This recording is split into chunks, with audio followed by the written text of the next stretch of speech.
This is electromagnetic valve. Power on the machine.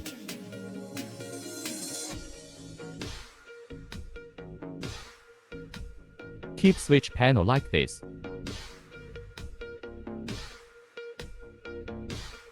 Turn on main switch.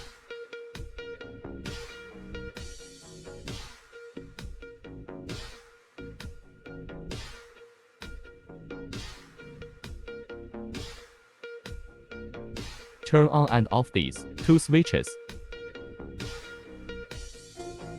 Let us try the left one firstly.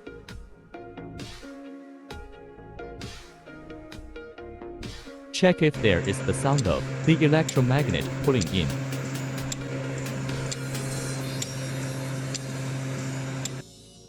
Then test the right side one.